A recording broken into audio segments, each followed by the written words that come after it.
DA নিয়ে একটা দীর্ঘ টালবাহানা রাজ্য সরকার চালিয়েই যাচ্ছে। এটা যে সরকারি কর্মচারীরা আদৌ ডিএ পাবে কিনা তা নিয়ে তারা এখন রীতিমতো সন্দিহান হয়ে উঠেছে। কিন্তু তারই মধ্যে এই ডিএ বঞ্চনার পাশাপাশি রাজ্য সরকার, রাজ্য শিক্ষা দপ্তর আর একটা বঞ্চনা করে চলেছে।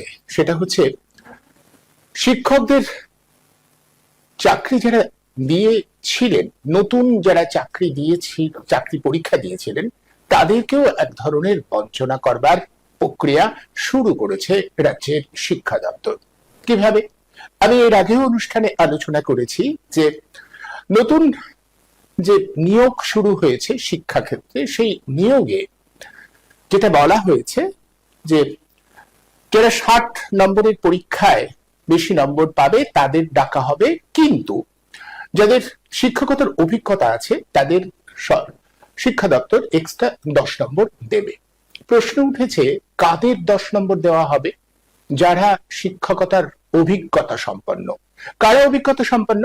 সেই সব ছেলেপিলেরা যারা 2016 সালে চাকরি পেয়েছিলেন, যাদের চাকরিটা বাতিল হয়ে গেছে দুর্নীতির অভিযোগে। এখন স্বাভাবিকভাবে প্রশ্ন উঠবে, যারা নতুন করে পরীক্ষায় বসতে পেরেছে তারা তো আর অযোগ্য নয়, তারা তো টেন্টেড নয়। অন্তত সুপ্রিম কোর্ট সে কথা বলেনি। হ্যাঁ, সুপ্রিম কোর্ট এদের টেন্টেড বলেনি, কিন্তু আবার এদের নিষ্কলঙ্কও বলেনি। ভালো করে যদি সুপ্রিম কোর্টের রায়টাকে আমরা আবার পিছন ফিরে পড়বার চেষ্টা করি কিংবা দেখবার চেষ্টা করি, তাহলে সুপ্রিম কোর্ট কি বলেছিল? বলেছিল যে এরা পরীক্ষায় বসতে পারবে এই কারণে যে এরা নিষ্কলুষ না কলুষিত সেটা প্রমাণ করা সম্ভব হয়নি। অর্থাৎ এদের দোষ আছে কিনা বা এরা যোগ্যতার সঙ্গে চাকরি পেয়েছে কিনা এটা বিচার করা সম্ভব হয়নি। তার জন্য দায়ী কে? রাজ্যের সরকার, রাজ্যের শিক্ষা দপ্তর। গোটা বিষয়টাকে গুলিয়ে দিয়েছিল রাজ্য সরকার।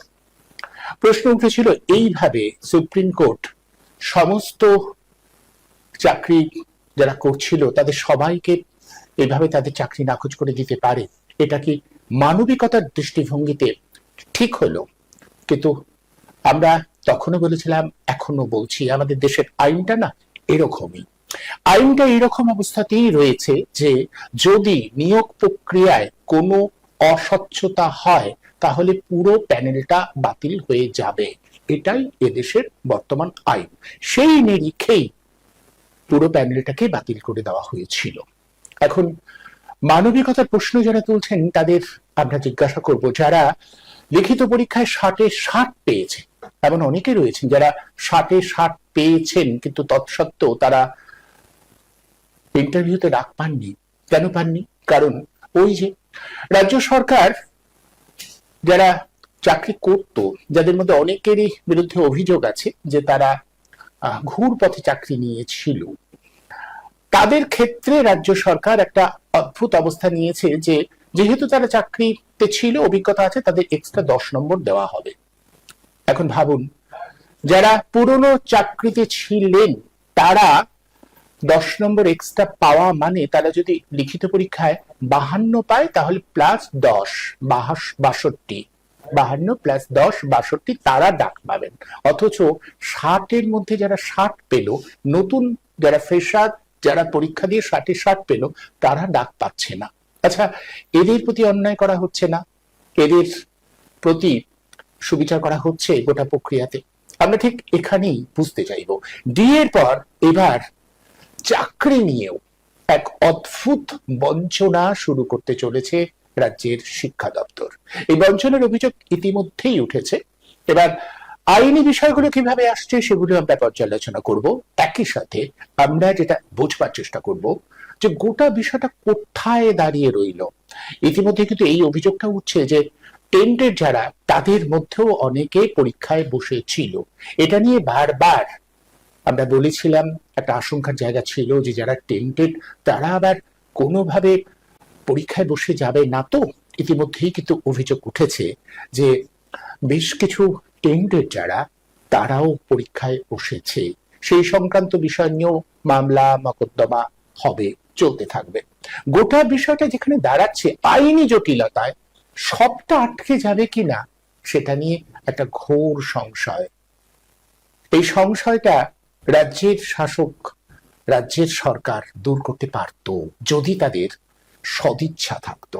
মুশকিল হচ্ছে এই ঘোট পাকিয়ে দেওয়ার প্রয়াসটাই রাজ্য সরকারের পক্ষ থেকে বারবার করা হচ্ছে। যেভাবে ডিএ নিয়ে, সরকারি কর্মচারীদের ডিএ নিয়ে তারা ঘোট পাকিয়ে যাচ্ছেন, কিছুতেই একটা সহজ সরল বিষয়ের মীমাংসায় তারা আসতে চাইলেন না। এমনকি সুপ্রিম কোর্ট যখন বলল এই রাজ্যে সরকারি কর্মচারীদের অন্তত যে বর্ধিত ডিএ দেওয়ার কথা তার 1% অন্তত দিয়ে দেওয়া হোক, তারা নির্দিষ্ট তারিখ বেঁধে দিলেন। সুপ্রিম কোর্ট বেঁধে দিয়েছিল একটা নির্দিষ্ট তারিখ এবছরেরই, সেটাও মানেনি রাজ্য সরকার। তারপরেও কি এক অদ্ভুত কারণে সেই মামলাটা ঝুলেই রয়েছে। আসলে সব জায়গাতেই সরকার এভাবে তার যারা কর্মী, তার যারা চাকরি পেতে চায় তাদের সাথে এভাবে বঞ্চনা করে যাচ্ছে। অথচ এই সরকারি নির্বাচনের মাধ্যমে আসে, সাধারণ মানুষ এদের নির্বাচিত করেন। আমরা তাই বারবার প্রশ্ন তুলব যে কিভাবে নাগরিকদের সামনে এই ধরনের অন্যায়, এই ধরনের বঞ্চনা একের পর এক ঘটে যেতে পারে। নাগরিকদের সচেতনতার কোথাও অভাব, নাকি আসলে বারবার এই প্রশ্নটা, এই বক্তব্যটা আমি রাখি, সেটা হচ্ছে নাগরিকরা আসলে ব্যক্তিত্বে বিচ্ছিন্ন হয়ে গেছে, একা হয়ে গেছে। শেষ বিচারে আমার চাকরিটা রক্ষা করতে পারলেই বাঁচি, এইরকম একটা ধারণা নিয়ে যারা নতুন পরীক্ষার্থী কিংবা যারা আগে চাকরি করতো তারা সবাই আমি ভাবছে। আর সরকার, শিক্ষা দপ্তর চায় যে সবাই আমি নিয়ে ভাবুক, আমরা নিয়ে নয়। আমরা নিয়ে ভাবলে তো আন্দোলন হবে, আলোড়ন হবে। সেই আলোড়নটাকে চেপে দেওয়ার প্রয়াস সর্বস্তরে দেখা যাচ্ছে। আসলে সরকার এই ধরনের বঞ্চনা করে যেতে পারছে, আমরা নাগরিকরা সরকারকে বাধ্য করতে পারছি না। এটা নাগরিকদের ব্যর্থতা। আমি বলি সবকিছু মিলিয়ে আমরা যদি একটু ঘুরিয়ে ভাবি যে সরকারের সাফল্য নয়, এই যে সরকার সবকিছু করতে পারছে, তার ইচ্ছে মতো যাবতীয় বিষয়গুলো চাপিয়ে দিতে পারছে, তার কারণ সরকারের সাফল্য নয়, নাগরিকদের ব্যর্থতা, নাগরিকদের এক হতে না পারার ব্যর্থতা। সেটাই সর্বত্র পরিলক্ষিত হচ্ছে। বিয়ের পর আবার কি চাকরি বঞ্চনার এক নতুন ইতিহাসের সাক্ষী হবে এ রাজ্যের মানুষ? এই বিষয়টা নিয়ে আলোচনা করবার জন্য আজ আমি যাদের আমন্ত্রণ জানিয়েছি, আসুন পরিচয় করে দিই তাদের সঙ্গে। আমার সঙ্গে রয়েছেন শ্যামল কুমার মিত্র, কনফেডারেশনের সভাপতি। শ্যামলবাবু দীর্ঘদিন লড়াইয়ের মধ্যে আছেন। তাদের প্রতি যে বঞ্চনা হচ্ছে, সরকারি কর্মচারীদের সঙ্গে যে বঞ্চনা হচ্ছে, তার লড়াইতে তারা রয়েছেন, আইনি লড়াইয়ে এখনো তারা লড়ে যাচ্ছেন। আর আমার সঙ্গে রয়েছেন দীর্ঘদিন আইনি পেশায় থাকা সৌমিত্র মুখোপাধ্যায়। আপনাদের দুজনকেই আজকের এই অনুষ্ঠানে আমি স্বাগত জানাচ্ছি। আমি শ্যামলবাবুর কাছে প্রথম আসি। শ্যামলবাবু, আপনার কাছে আজকের আপনার বিষয় নয়, কিন্তু তবু বিষয়টা আপনার কিরকম লাগছে? মানে আপনারা যে বঞ্চনার শিকার হচ্ছেন, কোথাও মনে হচ্ছে না যে এই যে শিক্ষক নিয়োগ হচ্ছে সেখানেও একদল নতুন যারা শিক্ষক হিসেবে নিযুক্ত হতে চাইছেন তাদের প্রতিও এক ধরনের বঞ্চনা করা হচ্ছে? আমি পরিষ্কার বলছি, 60-এর মধ্যে কেউ আমাদের তারা মার্কশিট দেখা যায় 60-এর মধ্যে 60 পেয়েছে, তবু তারা ডাক পায়নি। তার কারণ ওই যে বলা হচ্ছে যে 10 নম্বর এক্সট্রা যুক্ত হবে। এই নম্বরটা, আমি সৌমিত্রবাবু রয়েছেন, আইনি ব্যাখ্যা তিনি দেবেন, কিন্তু এই বঞ্চনাটা আমি বারবার করে এটা বুঝতে চাইছি যে এই বঞ্চনাটা সরকার করে যেতে পারে এই কারণে যে নাগরিকরা আসলে পরস্পর ব্যক্তিতে বিচ্ছিন্ন, তারা সংগঠিত হতে পারছে না। কোথাও তাদের সংগঠিত হওয়ার অভাবেই এই বঞ্চনাটা নামিয়ে আনতে পারে শাসক তথা সরকার। দেখুন, এটাকে যদি আপনি বঞ্চনা বলেন তাহলে বিষয়টা লঘু হয়ে যায়। বিষয়টা হচ্ছে একটা institutional corruption led by government of West Bengal. এখন সৌমিত্রবাবু আছেন আইনজীবী, তা স্বাভাবিকভাবে আইনজীবীদের যে কথাগুলো বলতে একটু সমস্যা হয়, আমি সেই প্রসঙ্গে আগে আসি। এই যে নতুন করে যে গন্ডগোলটা শুরু হলো, সেই গন্ডগোলটার জন্য যদি দায় চাপাতে হয় 100% দায় হচ্ছে মহামান্য সুপ্রিম কোর্টে। আমি আপনাকে অনারেবল জাস্টিস সঞ্জীব খান্না এবং অনারেবল জাস্টিস সঞ্জয় কুমারের 17ই এপ্রিল 2025-এ যে রায় দিয়েছিলেন, আমি রায়ের একটা অংশ পড়ছি। We clearly said that these order shall not be read as conferring any special right or advantage on the aforesaid teachers in so far as the fresh recruitment process is concerned. আমি বহু চ্যানেলে এর আগে বারবার বলেছি যে supreme court এই যে 25,753 জন শিক্ষক এবং শিক্ষাকর্মীর চাকরি বাতিলের নির্দেশ দিয়েছেন, এটা রায় হয়েছে, ন্যায়ও হয়নি, বিচারও হয়নি। যে রায়ে একজনও নিরপরাধ সাজা পায়, তাকে ন্যায় বা বিচার বলতে আমি রাজি নই। এবারে আমি রায়ের ওই অংশটায় আসছি। তো ওখানে কি বলা হয়েছে, যে 25,753 জন এর চাকরি বাতিল হয়েছে, তাদের মধ্যে যারা দাগি হিসেবে চিহ্নিত নন, তারা পরীক্ষার মাধ্যমে আবার তাদের আসতে হবে। এখন এটা কতটা যুক্তিযুক্ত সে বিষয়ে পরে আসবে। একদম ঠিক।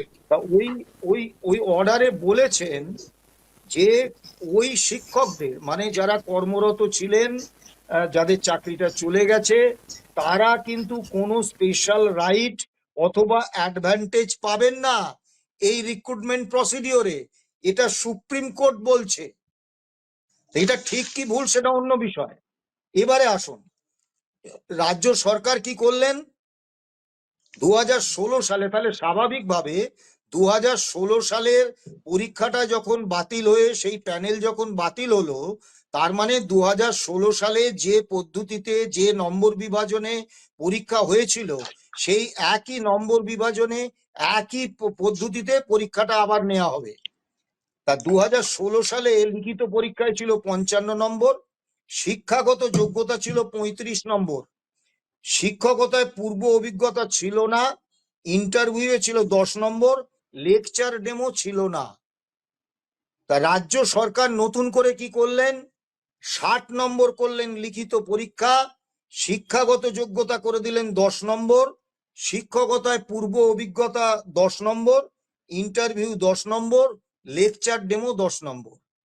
এবারে এই যে শিক্ষকতায় পূর্ব, একটা জিনিস দেখুন যে শিক্ষাগত যোগ্যতার নম্বরটা 35 থেকে কমিয়ে 10 করে দিলেন, কারণ এই শিক্ষাগত যোগ্যতাতে চুরি জোচ্চুরি করা যাবে না, ওই ফাঁকা ওএমআর সিট জমা দিয়ে চাকরিটা পাওয়া যাবে না।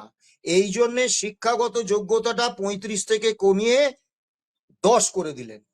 এবারে আসুন, আপনি সুপ্রিম কোর্ট তো বলেছিলেন কোনো স্পেশাল রাইট বা অ্যাডভান্টেজ দেয়া যাবে না, তাহলে এই যে 10 নম্বর শিক্ষকতায় পূর্ব অভিজ্ঞতা দেয়া হলো, তার মানে অন্যান্য যারা ফ্রেশার ক্যান্ডিডেট, যারা শিক্ষক ছিলেন না, তারা যখন পরীক্ষাটায় বসছেন, তখন কিন্তু তারা 90 নম্বরের পরীক্ষাটা দিচ্ছেন, 90 নম্বরের পরীক্ষা দিয়ে তারা সিলেকশন পাওয়ার আশা করছেন। আর যারা শিক্ষকতা করেছেন তারা 100 নম্বরের। সারা ভারতবর্ষে কেন, সারা পৃথিবীতে এমন কোন প্রতিযোগিতামূলক পরীক্ষা মেধাভিত্তিক যোগ্যতা কেন্দ্রিক আপনি দেখাতে পারবেন যেখানে একদল 90 নম্বরের উপর পরীক্ষা দেবে আর একদল 100 নম্বরের উপর পরীক্ষা দেবে? এবারে এই যে শিক্ষকতার যে 10 নম্বর পূর্ব অভিজ্ঞতা, এটা যারা নতুন প্রার্থী, যারা আবেদন করেছেন, পরীক্ষা দিয়েছেন, তারা কোথা থেকে জোগাড় করবেন? তাহলে সুপ্রিম কোর্ট যে বললেন যে স্পেশাল রাইট বা অ্যাডভান্টেজ দেওয়া যাবে না, তাহলে এখানে তো সরাসরি যারা ওই 25,753 জনের মধ্যে দাগি নন, তাদেরকে তো 10 নম্বরের একটা স্পেশাল অ্যাডভান্টেজ দিলেন। এর বিরুদ্ধে সুপ্রিম কোর্টে মামলা হলো, মহামান্য সুপ্রিম কোর্ট বললেন যে না, ঠিক আছে, রাজ্য সরকার নিজের মতো রুল জারি করে করতে পারে। তাহলে সুপ্রিম কোর্টই তো এই গোলমালটা পাকিয়ে দিল। এবারে আপনি আসুন, আমার কাছে বহু ফ্রেশার ক্যান্ডিডেট তারা ফোন করেছেন, তারা বলছেন যে তারা লিখিত পরীক্ষায় 60-এর মধ্যে 60 পেয়েছেন, শিক্ষাগত যোগ্যতায় একদম। 10 নম্বরের মধ্যে 10 নম্বর পেয়েছেন, কিন্তু কাট অফ মার্কস করে দেওয়া হয়েছে কোন সাবজেক্টে 71, কোন সাবজেক্টে 72, 73, আবার 76ও রয়েছে। আপনি বলুন, ভারতবর্ষে কোন প্রতিযোগী, সারা পৃথিবীতে কোন প্রতিযোগিতামূলক পরীক্ষায় 70 নম্বর বা 60 নম্বরের পরীক্ষা দিয়ে 71 বা 72 পাওয়া যায় বা 76 পাওয়া যায়? এ কি ছেলে খেলা হচ্ছে? দ্বিতীয় একটি বিষয় আপনাদের বলি, আজকে এই যে রাজ্য সরকার যে ঔদ্ধত্যটা দেখাতে পাচ্ছেন আইন কানুনকে বুড়ো আঙুল দিয়ে, তার জন্য কিন্তু দায়টা সুপ্রিম কোর্টের। কলকাতা হাইকোর্টে কি কারণে প্যানেলটা বাতিল হয়েছিল? State government has accepted that there were widespread illegalities in the selection process and that the number of persons who received appointments illegally would not be determined with exactitude. এবং এই একই কারণে সুপ্রিম কোর্টও কিন্তু প্যানেলটা বাতিল করেছে। এবারে আপনি আমাকে বলুন, ঘুষ দিয়ে চাকরিটা যারা নিয়েছেন আর ঘুষ নিয়ে যারা চাকরি দিয়েছেন, এই দুপক্ষ জানে যে কোন কোন নিয়োগটা দুর্নীতিগ্রস্ত। সৌমিত্র বাবু অত্যন্ত মানি আইনজীবী হতে পারেন, কিন্তু তিনি বলতে পারবেন না, আমি বলতে পারবো না, আপনি বলতে পারবেন না যে কতজন ঘুষ দিয়ে, সাদা খাতা দিয়ে, র্যাঙ্ক জাম করে চাকরিটা পেয়েছে। বলতে পারবেন রাজ্য সরকার এবং এসএসসি। তা সেই এসএসসি কে কেন সুপ্রিম কোর্ট এই প্রেসার দিল না? কেন চিফ সেক্রেটারি এবং সুপ্রিম কোর্টে এবং স্কুল এডুকেশন ডিপার্টমেন্টের সেক্রেটারিকে তাদের বিরুদ্ধে রুল জারি করে তাদের গ্রেপ্তার করলো না? যে তুমি জানাও যে কারা, একদম উইথ এক্সাক্টিটিউড তুমি জানাও যে কারা কারা দুর্নীতির মাধ্যমে চাকরি পেয়েছে, তাহলেই তো রাজ্য সরকার দিয়ে দিত। তা তো করলেন না। নিরপরাধ মানুষগুলোর সামনে একটা চূড়ান্ত অন্ধকার নামিয়ে আসে। এবারে আসুন, 25/5/2022 কলকাতা হাইকোর্টের একটি রায় হলো, তার 265 নম্বর অনুচ্ছেদে 6861টা সুপার নিউমারারি পোস্ট তৈরি করেছিলেন রাজ্য মন্ত্রিসভা মমতা ব্যানার্জির নেতৃত্বে। কারণটা কি? একদম। যারা ঘুষ দিয়ে চাকরি পেয়েছে, মানে ব্রাত্য বসুর ভাতা ভাষায় ব্যতিক্রমী নিয়োগ, তাদেরকে স্থায়ী নিয়োগটা করে দেওয়ার জন্য। তা মহামান্য কলকাতা হাইকোর্ট ওই 25শে মে 2022 সালের রায়ে কি বলেছিলেন? They had resolved to create supernumerary posts to accommodate the illegal appointees. In other words, state has resolved to expend taxpayers' money to accord sanction and employment secured dishonestly. এই বক্তব্যটা কি সঠিক না ভুল? মহামান্য সুপ্রিম কোর্ট এবং Kolkata high court নির্দেশ দিয়েছিলেন সিবিআই কে যে যারা এই 6861টা সুপার নিউমারারি পোস্ট তৈরি করার জন্য মন্ত্রিসভার সিদ্ধান্ত নিয়েছে, তার সঙ্গে যারা যারা দায়ী, মুখ্যমন্ত্রী, মন্ত্রিসভার মন্ত্রী বা অন্য দায়িত্বশীল অফিসার, প্রত্যেকে প্রয়োজনে কাস্টডিতে নিয়ে সিবিআই তদন্ত করবে। সুপ্রিম কোর্টে গেল, সুপ্রিম কোর্ট বললেন না, রাজ্য সরকারের এরকম মন্ত্রিসভার বিরুদ্ধে এটা করা যায় না। এই বক্তব্যটা সত্যি না মিথ্যে? রাজ্য সরকার এই 6861টা সুপার নিউমারারি পোস্ট তৈরি করছিলেন দুর্নীতির মাধ্যমে যাদের নিয়োগ দিয়েছেন তাদের নিয়োগটাকে বৈধ করার জন্য। এটা সত্যি না মিথ্যে? তাহলে মন্ত্রী হলে, মুখ্যমন্ত্রী হলে, তারা যদি এই দুর্নীতি করেন, খোদ সুপ্রিম কোর্ট বলে দেবে যে তার বিরুদ্ধে কাস্টডিতে নিয়ে সিবিআই তদন্ত করার দরকার নেই। এইটাই যদি হতো তাহলেই কিন্তু একদম মানে তারা বলে দিত যে কতজন দুর্নীতির মাধ্যমে নিয়োগ পেয়েছে আর কতজন পায়নি। কাজেই দুর্ভাগ্য, রাজ্য সরকার, আপনারা যারা প্রত্যেকেই টিভি দেখেন, দেখবেন টিভিতে একটা বিজ্ঞাপন হয় একটা কাপড় কোম্পানির, যে 7 তলা মল, প্রত্যেক মলেই শাড়ি। তা আমাদের মা বোনেরা খুব উৎসাহী হন যে অনেক শাড়ির মধ্য থেকে একটা বেছে নেবেন। তা তৃণমূল কংগ্রেসটাকে যদি আপনি 7 তলা মল ধরেন, তার প্রত্যেকটা তলায় কিন্তু আপনি বিভিন্ন ভ্যারাইটির চোর পাবেন। আপনি মোটা চোর চাইলে পাবেন পার্থ চট্টোপাধ্যায়, আপনি যদি ওই অক্সিজেন কম যায় এরকম চোর চান পাবেন অনুব্রত মণ্ডল, আপনি মহিলা চোর চাইলে বেশ। পাবেন কাকলি ঘোষ দস্তিদার, আপনি স্যান্ডো গেঞ্জি পরা চোর চাইলে পাবেন ববি হাকিম, আপনি যদি অধ্যাপক একটু বয়স্ক চোর চান পাবেন সৌগত রায়, আপনি যদি পাঁচিল টপকানো চোর চান পাবেন ওই বেশ, ওই যে বোঝা ভদ্রলোকের নামটা আমি ভুলে যাচ্ছি, জীবন কৃষ্ণ সাহা, এই আমি জানি। বেশ, কৃষ্ণ সাহা। একদম আবার আমি আসবো। দল বদলু চোর, হ্যাঁ আবার আপনি যদি দল বদলু চোর চান তাও পাবেন, বিশ্বজিৎ কুন্ডু, শুভেন্দু অধিকারী, এই যে বেশ, তাপস রায়। কাজেই এটা তো একটা চোরেদের কারখানা, তা তারা তো দুর্নীতি করবেই, তৃণমূল দুর্নীতি ছাড়া কিচ্ছু ভাবতে পারে না, কিন্তু মহামান্য আদালত সুপ্রিম কোর্ট সেই দুর্নীতিটাকে কিন্তু মানে প্রশ্রয় দিয়ে গেলেন, সেই দুর্নীতি যারা করলো তাদের বিরুদ্ধে কিন্তু কঠোর অবস্থান নিলেন না। আর একটা একদম। কথা বলি, হ্যাঁ, অত্যন্ত দুঃখের সঙ্গে সুপ্রিম কোর্ট বা মহামান্য কলকাতা হাইকোর্টের মাননীয় বিচারপতিরা নিশ্চয়ই বুঝেছেন যে সরকারের বকলমে শাসক দলের হাতে নিয়োগের রাশ থাকলে রাজনৈতিক নিয়োগ, স্বজন পোষণ, দুর্নীতিমূলক নিয়োগ হবেই। তাদের কাছে কিন্তু এই রাস্তাটা ছিল, তারা বিড়ালকে মাছ পাহারা দিতে দিলেন। এসএসসির জন্য এতগুলো ঠিক। ছেলের এটা তো একটা প্রশ্নই, একদম একদম তাদের কাছে কি দিয়েছেন।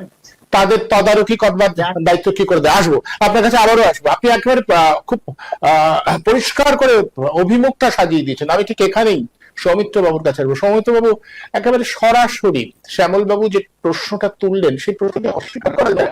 সুপ্রিম কোর্টের যে ভূমিকা এক্ষেত্রে, আইনি জটিলতা আবার তৈরি হবে, আবার ইয়ে হবে, কিন্তু যে প্রসঙ্গগুলো আসছে যে এত বড় একটা বঞ্চনা সরকার করতে পারছে, কোথাও মনে হয় না আইনি একটা সীমাবদ্ধতা রয়েছে, সেই সীমাবদ্ধতার কারণে আবার হয়তো জটিলতা হবে, আবার আটকে যাবে, কিন্তু গোটা প্রক্রিয়াটা রাশ ধরার যাদের দায়িত্ব ছিল আইনি পথে, তারা কি সেটা করতে পারলেন? একেবারে সরাসরি প্রশ্ন করলেন শ্যামল বাবু, পরিষ্কার বলে দিলেন যে কি বলেছিলেন আর কি হচ্ছে, বাস্তব আর যে রায় তার সাথে মিলছে না, তৎসত্ত্বেও কিছু হচ্ছে না।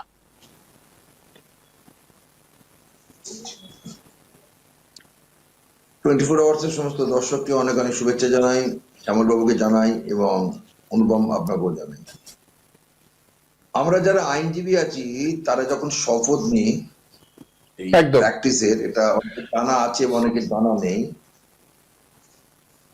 অ্যাডভোকেট অ্যাক্ট 1961 বলে একটা অ্যাক্ট আছে, তাতে একটা প্রভিশন করা আছে আদালতের রায় চূড়ান্ত, তার সমালোচনা কোনো আইনজীবী করতে পারবে না। যদি করতে হয় সেটা আইনি রাস্তায় করতে হবে, অর্থাৎ অ্যাপিলের মাধ্যমে করতে হবে। কোনো মিডিয়ার সামনে করা যাবে না, কোনো প্রিন্ট মিডিয়ার সামনে করা যাবে না, কোনো মিটিং এ করা যাবে না, তাহলে তার সাসপেনশন অফ লাইসেন্স অবধারিত। এর প্রচুর উদাহরণ আছে। আমাদের যখন অ্যাপিলের রাস্তা খোলা আছে তখন অযথা সমালোচনা আমি কোর্টের করবো কেন? এবার প্রশ্ন আসছে,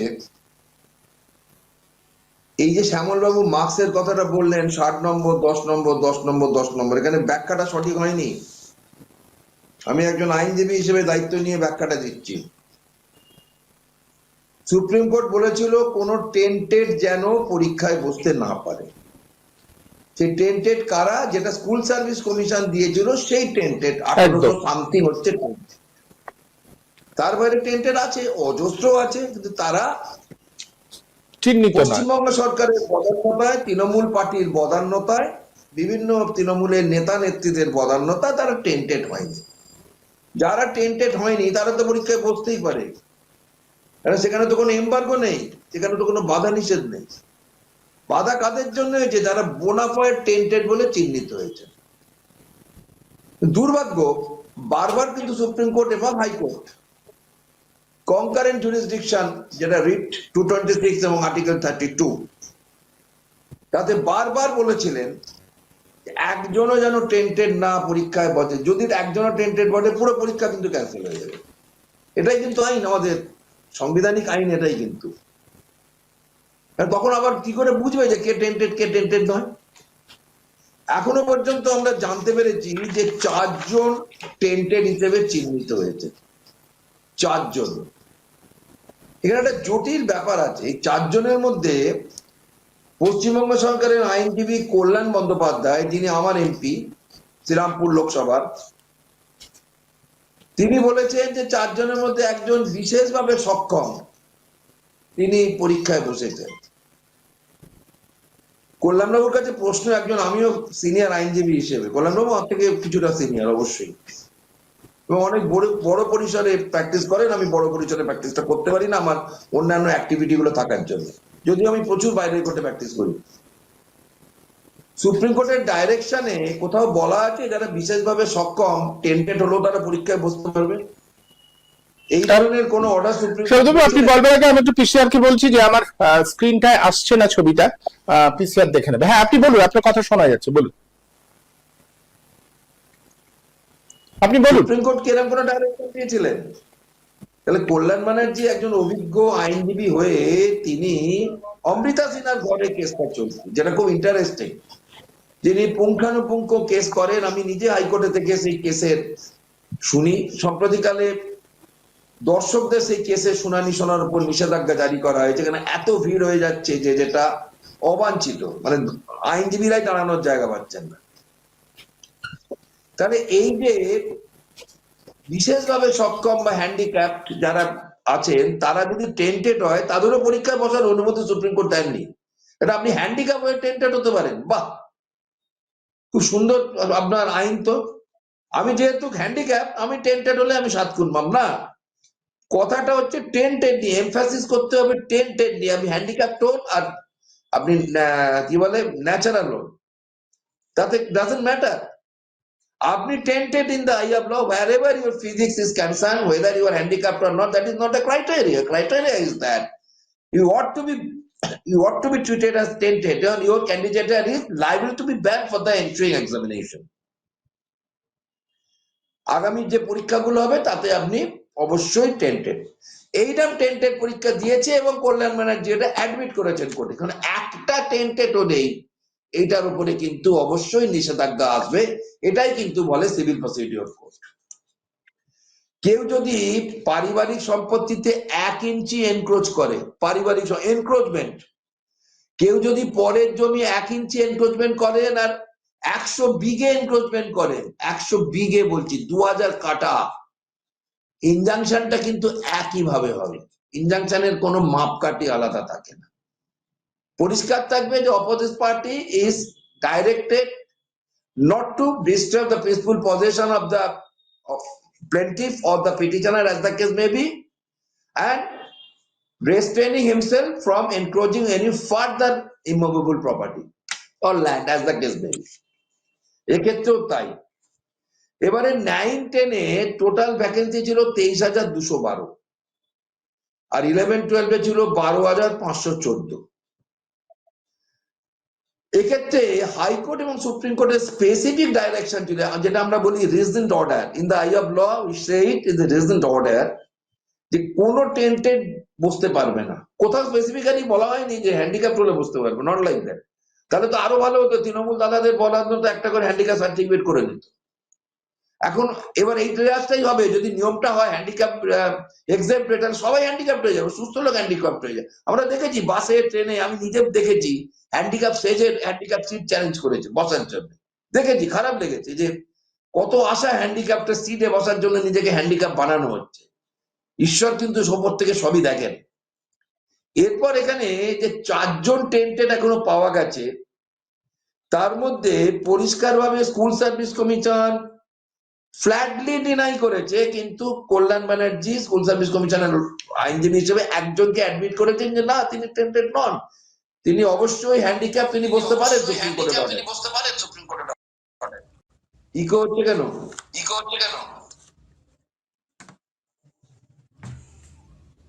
না, ইকো হচ্ছে না। অনুভব আপনার শোনা যাচ্ছে না?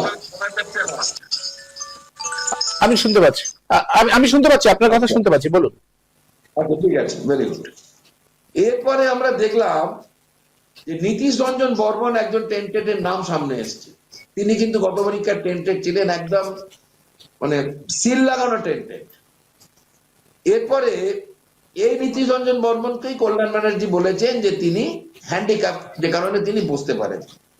এছাড়া নারায়ণ চন্দ্র পাল, দেবলীনা ম্যাডাম এবং আরো একজন আছেন যারা অবশ্যই এই টেন্টেডের তালিকায় এসছে। মানে আমি এটা বলতে চাই যে এটা কি হতে পারে, আবার আবার আটকে যেতে পারে, মানে এই যে টেন্টেড নিয়ে তো হবে।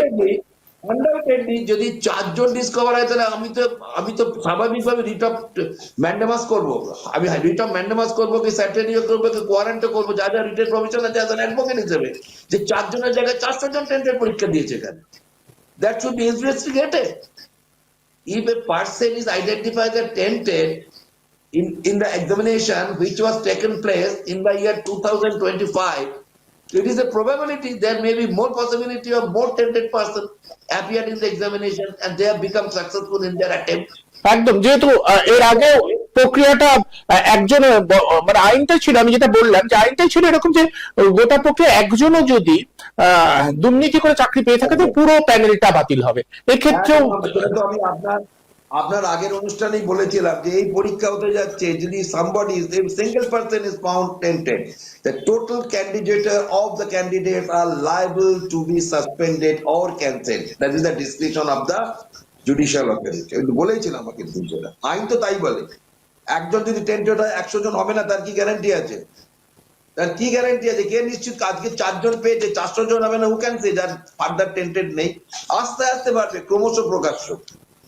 দুর্ভাগ্য, এই রেহানা সুলতানা বোধহয় মেয়েটির নাম, আরামবাগের একটি স্কুলে চাকরি করতো, সংস্কৃতের টিচার। তার চাকরি চলে গেল 2016 অর্ডারে।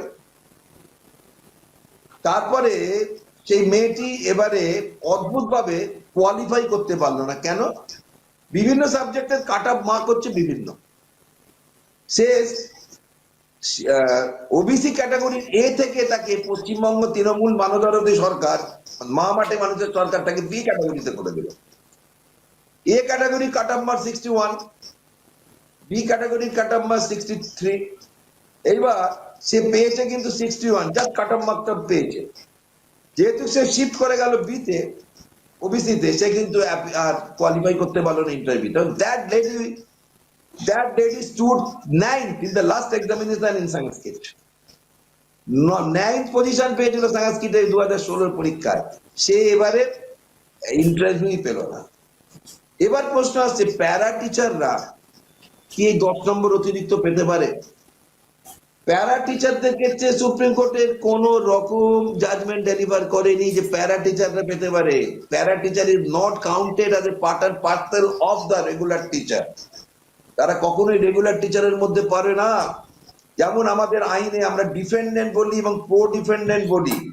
যারা ডিফেন্ডেন্ট মানে তাদের বিরুদ্ধে সরাসরি আমরা রিলিফ চাইবো, আর প্রো ডিফেন্ডেন্ট হচ্ছে যে এই রিলিফ চাইতে গেলে যাদের যাদের প্রেজেন্সটা দরকার অথচ তাদের থেকে রিলিফ চাইছি না, তাদের বলে প্রো ডিফেন্ডেন্ট বা প্রোফর্মা ডিফেন্ডেন্ট। এক্ষেত্রেও সেই ব্যাপারটা কিন্তু একই চলে আসছে। এবার নাম্বার ডিস্ট্রিবিউশনের ক্ষেত্রে আমি যতদূর জানি প্র্যাকটিসিং অ্যাডভোকেট হিসেবে, 60 নম্বর রিটেন পরীক্ষা is correct, 10 number qualification is correct, 10 number experience is correct. এই 80 নম্বর নিয়ে কিন্তু তারা ইন্টারভিউতে অ্যাপিয়ার হচ্ছে। তারপরে ইন্টারভিউ এর মার্ক 10 নম্বর আর ডেমো প্রিপারেশনে 10 নম্বর আসছে। সুতরাং ইন্টারভিউ আর ডেমো প্রিপারেশনে একটা ম্যানিপুলেশন আবার বিরাট কোপ থাকছে।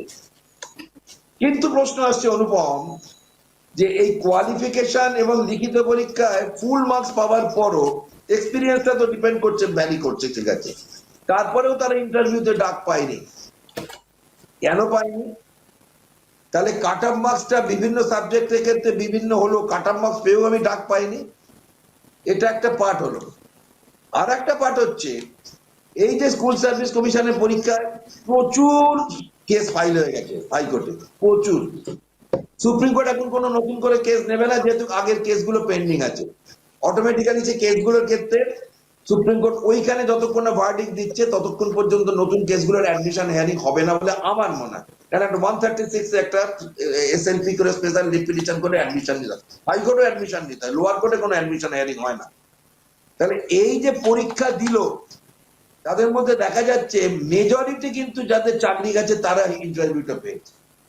ফ্রেশাররা কিন্তু, যেটা শ্যামল বাবু বললেন সঠিক, ফ্রেশাররা নাম্বার থেকেও বঞ্চিত, আবার তারা ইন্টারভিউ থেকে বঞ্চিত। সত্যি তো আমি একটা প্রশ্ন করব, আপনি পরীক্ষা যখন দিচ্ছেন আপনি টেন্টেড নন, কিন্তু আপনি নিজেকে নন টেন্টেড প্রমাণ করতে পারেননি, সেটা সরকারের বদান্যতায়, একদম মেনে নিচ্ছি। আপনি নিশ্চয়ই সৎভাবে চাকরি পেয়েছেন, আপনি সততার প্রতীক, আপনি চাকরি পেয়েছেন, মেনে নিলাম।